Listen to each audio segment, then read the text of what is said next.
إن الحمد لله نحمده ونستعينه ونستغفره ونعوذ بالله من شرور أنفسنا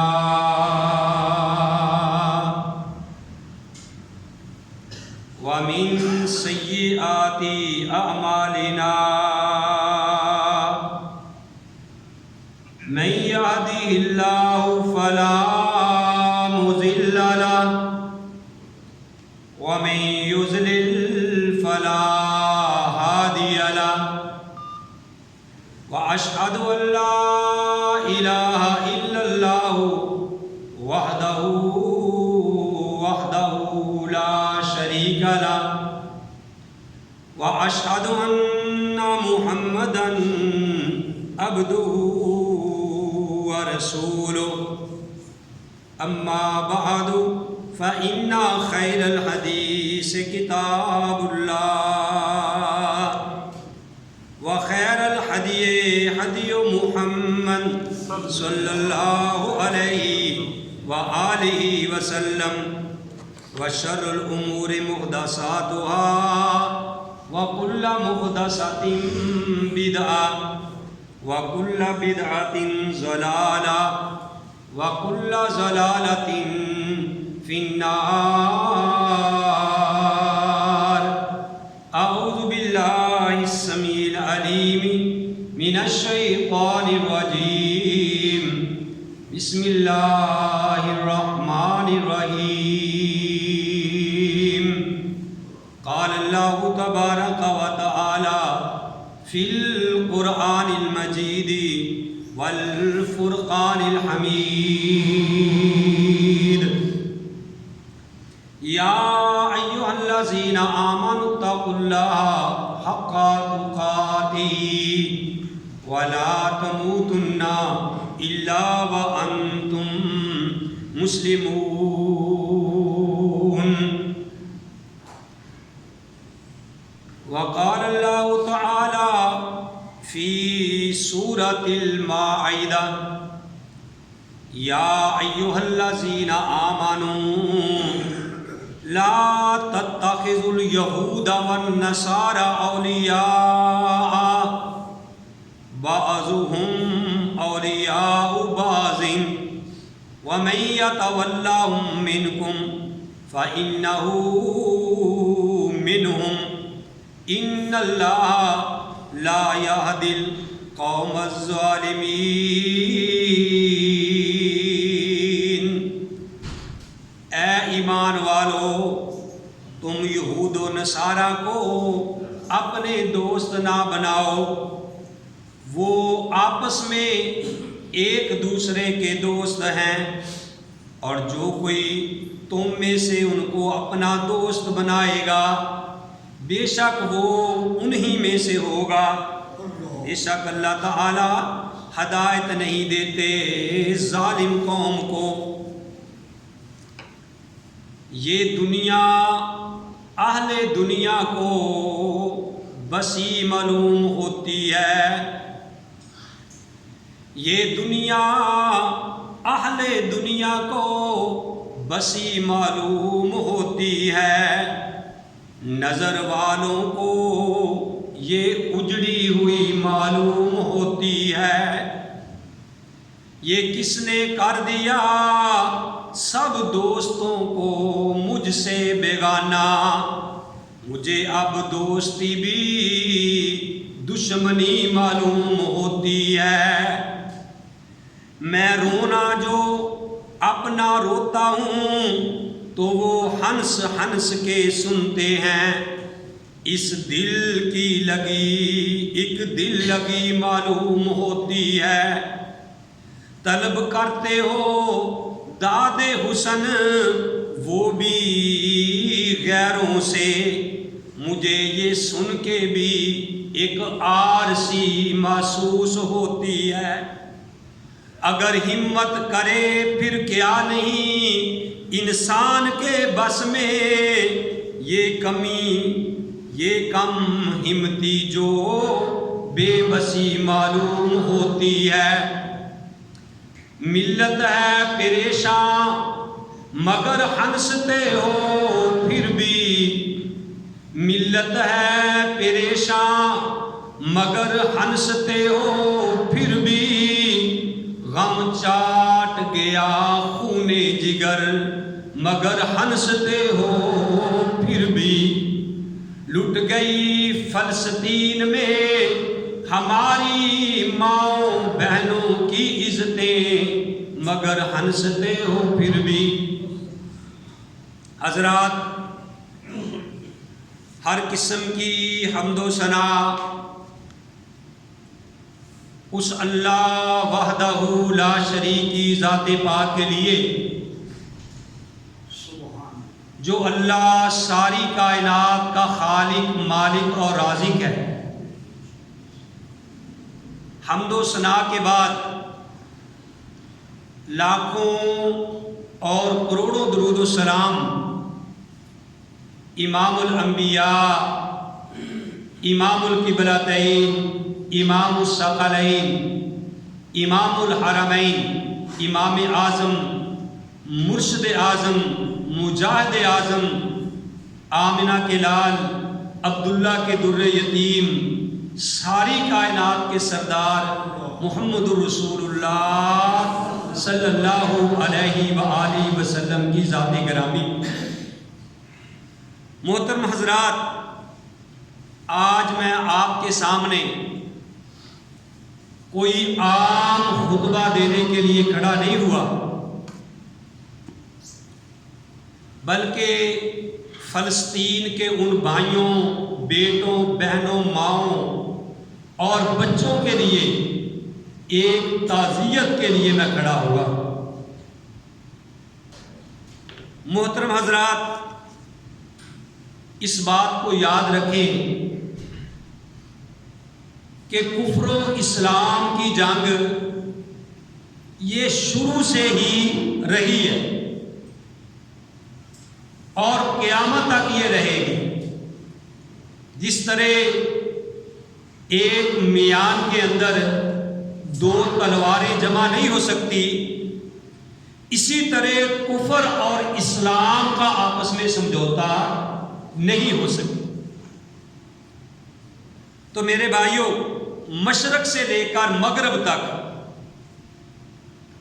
ہر کلمہ پڑھنے والا ایک دوسرے کا بھائی ہے، سب آپس کے اندر بھائی بھائی ہیں، کیونکہ اللہ نے فرمایا کہ انما المؤمنون اخوہ، کہ مومن آپس کے اندر بھائی بھائی ہیں۔ اور یہ ہماری بدقسمتی ہے کہ ہم قومیت میں بٹ گئے، مسالک میں آپس میں بٹ گئے، ورنہ حقیقی بات یہ ہے کہ ہر کلمہ گو جو ہے وہ آپس کے اندر بھائی بھائی ہے۔ پیارے نبی علیہ السلام نے ارشاد فرمایا کہ اسلام کا دعویٰ کرنے والا جو مسلمان ہے، اسلام کا دعویٰ کرنے والا، اگر اس کو قتل کر دیا جائے تو اللہ کے نزدیک یہ اتنا بڑا جرم ہے کہ ساری کائنات تباہ ہو جائے۔ اللہ کو اتنا غصہ نہیں آتا جتنا غصہ ایک مسلمان کو قتل کر دیا جائے تو اس پہ آتا ہے۔ تو میرے بھائیوں، نبی کریم صلی اللہ علیہ وآلہ وسلم نے ارشاد فرمایا، مسلم شریف کی حدیث ہے، آپ نے فرمایا کہ جبریل علیہ السلام میرے پاس آئے اور آ کے کہنے لگے کہ یا رسول اللہ صلی اللہ علیہ وآلہ وسلم، آسمان سے ابھی ایک فرشتہ اللہ نے آسمان سے اتارا ہے۔ اب آسمان سے اتارا اور وہ ایک شہر میں داخل ہو گیا تو اس فرشتے نے دیکھا کہ ایک آدمی کسی کا، اپنے مسلمان بھائی کا دروازہ کھٹکھٹا رہا ہے۔ بات بھائیوں ذرا غور سے سننا، تو دروازہ کھٹکھٹا رہا ہے تو وہ فرشتہ انسانی شکل میں آیا ہے، اور اس نے اس بندے کو دروازہ کھٹکھٹانے والے سے کہا کہ بھئی تو کس کام کے لیے آیا ہے اور کیوں اس کا دروازہ کھٹکھٹا رہا ہے؟ تو وہ بندہ کہنے لگا کہ مجھے اس سے اور کوئی کام نہیں ہے، میں مسلمان ہوں، یہ میرا مسلمان بھائی ہے، میں اللہ کی رضا کے لیے اس کو ملنے کے لیے آیا ہوں۔ تو فرشتے نے کہا کہ تیرے لیے خوشخبری ہے، مجھے اللہ نے بھیجا ہے کہ اس بندے کو جا کے خوشخبری سنا دو کہ واجب علیک الجنہ، کہ اللہ نے تیرے اوپر جنت کو واجب کر دیا ہے۔ تو میرے بھائیوں، جو اپنے مسلمان بھائی کو اللہ کی رضا کے لیے ملتا ہے تو اس کے لیے جنت جو ہے وہ واجب ہو جاتی ہے۔ تو آج ہمارے سامنے کیا کچھ ہو رہا ہے، ہمیں اس بات کی پرواہ نہیں۔ میرے بھائیوں، آج دین سے دوری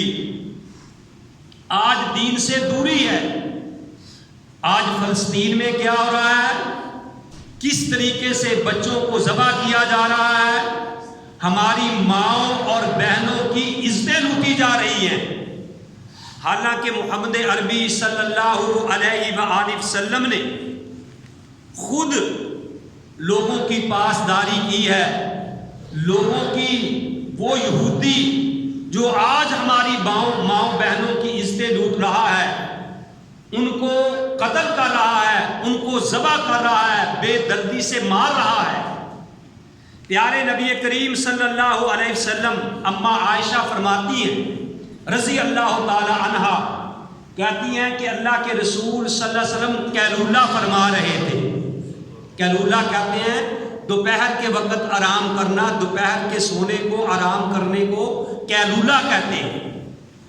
نبی علیہ السلام قیلولہ فرما رہے تھے، ایک یہودیہ عورت آپ کے پاس آئی۔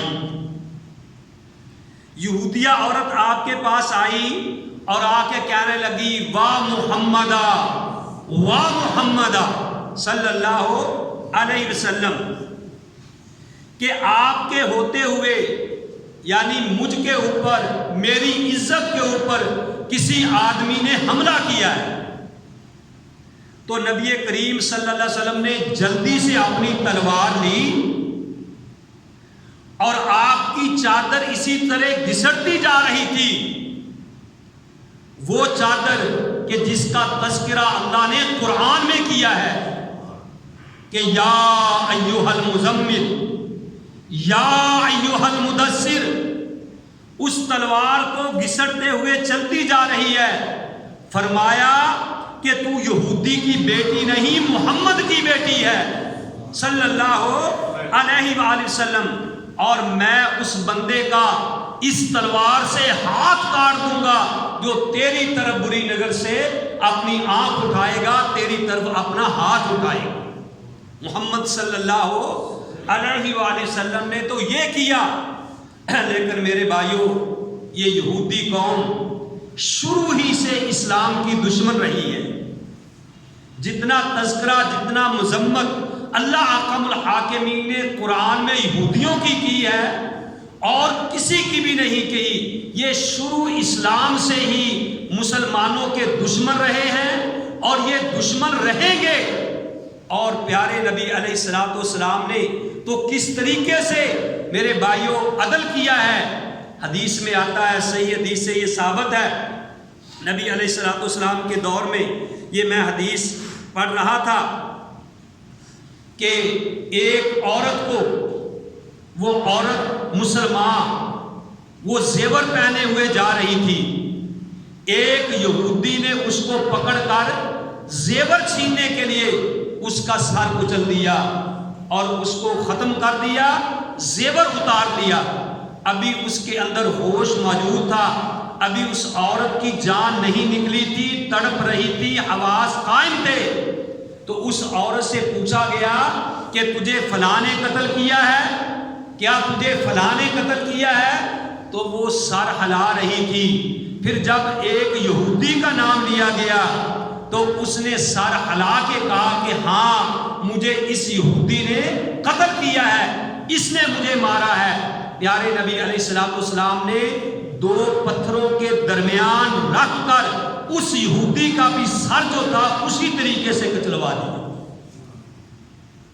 میرے بھائیوں، آج ہمارے سامنے کیا کچھ ہو رہا ہے؟ آج ہم مسلمان دست سے مس نہیں ہو رہے، کیونکہ ہمارے دل کے اندر دنیا کی محبت ہے، ہمارے دلوں کے اندر موت کا خوف ہے، ہمیں جہاد سے پیار نہیں، ہمیں دنیا سے پیار ہے۔ میں قربان جاؤں، پیارے نبی علیہ الصلوۃ والسلام نے صحیح حدیث سے ثابت ہے، بخاری کی حدیث ہے کہ پیارے نبی علیہ الصلوۃ والسلام نے ارشاد فرمایا، جب آپ نے کہا کہ جس پاؤں کے اوپر جہاد کے راستے میں مٹی لگ جائے گی، اللہ تعالیٰ اس بندے کے اوپر جہنم کی آگ کو حرام کر دے گا اور اس کے لیے جنت ہے۔ تو صحابہ اکرام نے پیارے نبی علیہ الصلوۃ والسلام کا جب یہ فرمان سنا تو انہوں نے اپنے گھوڑوں سے چھلانگیں لگا دی تاکہ پاؤں کے اوپر مٹی پڑے اور ہم جنت کے وارث بن جائیں۔ ان کو میرے بھائیوں محبت تھی، شوق تھا جنت کے ساتھ، لیکن آج ہم میرے بھائیوں اس سے دور ہو گئے۔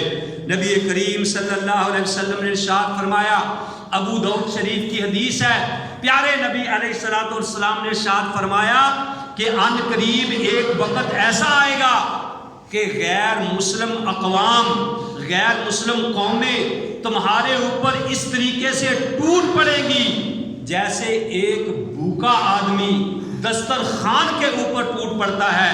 صحابہ نے کہا، یا رسول اللہ کیا ہماری تعداد اس وقت کم ہوگی؟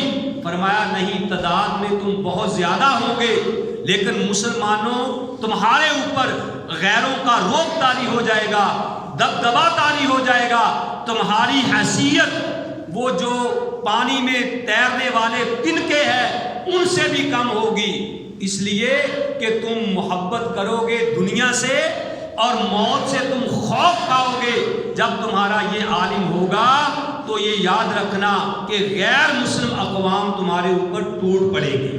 تو میرے بھائیوں، آج بھی یہی حال ہے کہ ہمارا آج یہی حال ہے کہ ہم اس طریقے سے ہمارے اوپر غیر مسلم قومیں ٹوٹ پڑی ہیں اور یہ مسلمان ٹستے مس نہیں ہو رہے۔ میں نے یہ سنا کہ یہ اندازہ لگایا گیا کہ جتنے ہمارے 57 غالباً اسلامی ممالک ہیں ان میں 65 لاکھ افواج ہے مسلمانوں، اجتماعی طور پہ 65 لاکھ افواج ہے، لیکن میرے بھائیوں پھر بھی ہم گھبرا رہے ہیں، پھر بھی ہم ڈر رہے ہیں۔ اللہ احکم الحاکمین کہتے ہیں، وَمَا لَكُمْ لَا تُقَاتِلُونَ فِي سَبِيلِ اللَّهِ، اور تمہیں کیا ہو گیا ہے کہ تم اللہ کی راہ میں کیوں نہیں نکلتے، تم اللہ کی راستے کے لیے کیوں نہیں نکلتے؟ تو بھائیوں، میں نے جو آیت کریمہ تلاوت کی تھی اس میں اللہ احکم الحاکمین نے فرمایا کہ یا ایھا الذین آمنوا لا تتخذوا اليہود والنصارى اولیاء، کہ اے ایمان والو تم یہود و نصارہ کو اپنے دوست نہ بناؤ، بعضهم اولیاء بعض، وہ ایک دوسرے کے آپس میں دوست ہیں، وَمَن يَتَوَلَّهُم مِّنكُمْ، اور جو کوئی تم میں سے ان کو دوست بنائے گا فَإِنَّهُ مِنْهُمْ، وہ بھی انہی میں سے ہوگا۔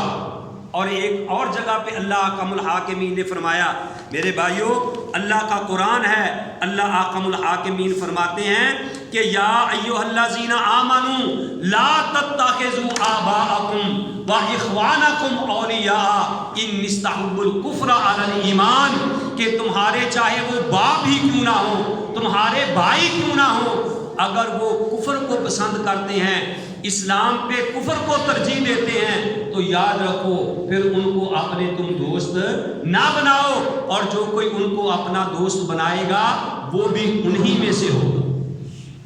تو اس لیے مومن بندے کی کافروں کے ساتھ دلی دوستی نہیں ہونی چاہیے، ان کو اپنی تجارت کا فکر نہیں ہونا چاہیے، ان کو اپنے ماں باپ بچوں کا فکر نہیں ہونا چاہیے، کیونکہ جب تک پوری کائنات سے بڑھ کر، ساری کائنات سے بڑھ کر اللہ اور اس کے رسول کے ساتھ اور اللہ کی راہ میں جہاد کرنے کے ساتھ اگر تمہیں محبت نہیں ہے تو پھر یاد رکھو کہ تمہارا ایمان مکمل نہیں ہے۔ تو اس لیے میرے بھائیوں، ہمیں اپنے دلوں کے اندر یہ شوق پیدا کرنا چاہیے، یہ جذبہ پیدا کرنا چاہیے، کیونکہ سب سے بڑا آج ہمارا دشمن جو ہے وہ یہودی ہے، جس کو ہم اسرائیل کہتے ہیں۔ یہ بھی میں ذرا وضاحت کر دوں کہ ہمیں اسرائیل کو گالی نہیں دینی چاہیے۔ اسرائیل کو حضرت یعقوب علیہ السلام کا نام ہے، حضرت یعقوب علیہ السلام کا لقب ہے اسرائیل۔ اسرائیل عبرانی زبان کا لفظ ہے، اسرائیل کا معنی ہے اللہ کا بندہ، تو اسرائیل تو حضرت یعقوب علیہ السلام کا لقب ہے۔ جیسے آپ نے شروع میں پڑھا ہوگا کہ یا بنی اسرائیل اذکروا نعمت اللہ، کہ اے بنی اسرائیل یاد کرو اللہ کی نعمتوں کو۔ تو بنی اسرائیل سے مراد کیا ہے؟ اولاد یعقوب۔ تو اسرائیل کو ہم برا نہ کہیں، اسرائیل کو برا کہنا گویا ہم حضرت یعقوب علیہ السلام کو کہتے ہیں۔ ہمیں اسرائیل پہ لعنت نہیں، ہمیں کہنا چاہیے کہ ان یہودیوں پہ لعنت ہے، اللہ ان یہودیوں کا بیڑا غرق کرے۔ لفظ اسرائیل ہمیں استعمال نہیں کرنا چاہیے۔ تو میرے بھائیوں، آج کفر اسلام کے مقابلے میں آ کھڑا ہے، اس نے اسلام کو آج للکارا ہے۔ ہمارے سامنے بچوں کو اور بوڑھوں کو، عورتوں کو کس طریقے سے ذبح کیا جا رہا ہے، اور ہمیں اپنی دوستیوں کا فکر ہے۔ میرے بھائیوں، اللہ نے قرآن میں یہ بات کہہ دی ہے کہ یا ایھا الذین آمنوا لا تتخذوا عدوی وعدوکم اولیاء، کہ اے ایمان والو، جو میرے بھی دشمن ہیں اور تمہارے بھی دشمن ہیں ان کو اپنے دوست نہ بناؤ۔ اور میں یہ بات کہا کرتا ہوں کہ لوگوں سن لو، دل مومن پرستار صنم خانہ نہیں ہوتا، دل مومن پرستار صنم خانہ نہیں ہوتا، حرم کا پاسباں کعبے سے بیگانہ نہیں ہوتا۔ یہ ممکن ہے کہ شعلہ مسکرا کر پھول بن جائے مسلمان کا، مگر کافر سے یارانہ نہیں ہوتا۔ آئیے اللہ کے قرآن کی طرف غور کیجئے۔ تو میرے بھائیوں، ہمیں اپنے دلوں کے اندر یہ جذبہ، یہ شوق، یہ جہاد کا شوق جو ہے وہ اپنے دلوں کے اندر ہمیں لانا چاہیے کہ آج فلسطین کے اوپر کس طریقے سے بربریت ہو رہی ہے، کس طریقے سے اس کے اوپر میرے بھائیوں چڑھائی کی گئی ہے۔ یہ وہی فلسطین ہے جس کے بارے میں اللہ نے قرآن میں کہا ہے، یہ وہی مسجد اقصی ہے میرے بھائیوں، یہ وہی جگہ ہے جس کے بارے میں اللہ نے قرآن میں کہا سبحان الذی اسریٰ بعبدہ لیلا من المسجد الحرام الی المسجد الاقصی الذی بارکنا حولہ لنریہ، کہ یہ وہی مسجد اقصی ہے کہ جب پیارے نبی علیہ السلام معراج کی رات بیت الحرام سے مسجد اقصی پہنچے۔ یہ وہی جگہ ہے کہ جہاں پہ پیارے نبی علیہ السلام نے 1,24,000 انبیاء کی امامت کروائی تھی۔ یہ وہی فلسطین ہے جہاں عیسیٰ علیہ السلام فلسطین میں مسجد کے سفید مینارے پہ اتریں گے۔ یہ وہی فلسطین ہے میرے بھائیوں، یہاں انبیاء مدفون ہیں۔ یہ وہی جگہ ہے کہ جہاں اللہ نے برکتیں رکھی ہے۔ یہ حضرت مریم کا مسکن ہے۔ یہ وہی جگہ ہے پاکیزہ جس کو ہم بیت المقدس بھی کہتے ہیں۔ آج کافروں نے ہمیں للکارا ہے، ہمارے سر پہ کافر چڑھ آیا ہے۔ میرے بھائیوں، آج ہم اور کچھ نہیں کر سکتے تو اپنے دلوں کے اندر جذبہ جہاد، شوق شہادت تو اپنے اندر پیدا کر سکتے ہیں۔ نبی علیہ السلام نے فرمایا کہ جس بندے نے نہ کبھی جہاد کیا، نہ کبھی اس کے دل میں کبھی جہاد کا شوق ہی پیدا ہوا، تو وہ کفر کی حالت میں مر جائے، منافقت کی حالت میں مر جائے۔ اللہ احکم الحاکمین کو اس بندے کی کوئی بھی پرواہ نہیں ہے اور کچھ نہیں۔ تو ہم یہ دعا تو کر سکتے ہیں کہ اللہم انی اسألک شہادۃ فی سبیلک واجعل موتی فی بلد رسولک۔ اے اللہ، ہم تجھ سے یہ سوال کرتے ہیں کہ ہمیں موت آئے تو شہادت کی موت آئے، اللہ موت آئے تو تیرے نبی کے شہر میں ہماری موت آئے۔ تو میرے بھائیوں، ہم یہ دعائیں تو کر سکتے ہیں اللہ کہتے ہیں نبی علیہ السلام نے فرمایا وَجَاهِدُوا الْمُشْرِكِينَ بِأَمْوَالِهِمْ وَأَنفُسِهِمْ وَأَلْسِنَتِهِمْ کہ اب ان سے جہاد تم کرو اپنے مالوں کے ذریعے، اپنی جانوں کے ذریعے اور اپنی زبانوں کے ذریعے۔ آپ کہیں گے کہ میرے بھائیوں ہمارے یہاں کہنے سے کیا ہوگا، ہم یہاں کیا کر سکتے ہیں، میں اکیلا کیا کر سکتا ہوں؟ میرے بھائیوں ہم دعا تو کر سکتے ہیں کہ اے اللہ جس طرح تو اس کے اوپر ابرا کے اوپر یہ اپنے ابابیل بیچ دیے تھے، الم تری کیف فعل ربک باصحاب الفیل الم یجعل کیدہم فی تضلیل وارسل علیہم طیرا ابابیل ترمیہم بحجارۃ من سجیل فجعلہم کعصف مأکول۔ تو جس طرح اللہ تو ابابیل اس کے اوپر بیچ کے اپنے گھر کی حفاظت کی تھی، اللہ آج بھی تو ابابیل بیچ کے اللہ یہ بھی ابرا سے کم نہیں ہے، اللہ اس ظالم سے یہ بھی کم نہیں ہے، اللہ آج تو بھی اپنے ابابیل اس کے اوپر بھیج دے۔ میرے بھائیوں ہمیں دل کے اندر یہ خیال تو ہونا چاہیے، اپنے دل میں یہ شوق تو پیدا ہونا چاہیے۔ آپ کہیں گے جی ہم کیا کر سکتے ہیں؟ اور میں تو مثال دیا کرتا ہوں کہ جب ابراہیم علیہ السلام کو آگ میں ڈال دیا گیا تھا تو ایک چڑیا جو تھی وہ چونچ سے پانی لاتی اور آگ کے اوپر پھینک دی جاتی تھی۔ کسی نے چڑیا سے کہا تھا کہ اے چڑیا یہ آسمانوں سے باتیں کرتی ہوئی آگ کیا تیرے چند قطروں سے یہ آگ نمرود کی جلائی ہوئی بجھ جائے گی؟ تو چڑیا نے زبان حال سے کہا تھا کہ سن لو یہ مجھے بھی معلوم ہے کہ میرے ان چند قطرات سے یہ آگ نہیں بجھے گی، لیکن یاد رکھنا میں تو یہ چند قطرات پھینک کے یہ ثابت کرنا چاہتی ہوں اللہ کی لسٹ میں اپنا نام لکھوانا چاہتی ہوں کہ کل قیامت والے دن جب اللہ پوچھے گا تو میں اللہ کو یہ بات جواب دے دوں گی کہ اے اللہ میں آگ لگانے والوں میں سے نہیں، میں آگ بجھانے والوں میں سے تھی۔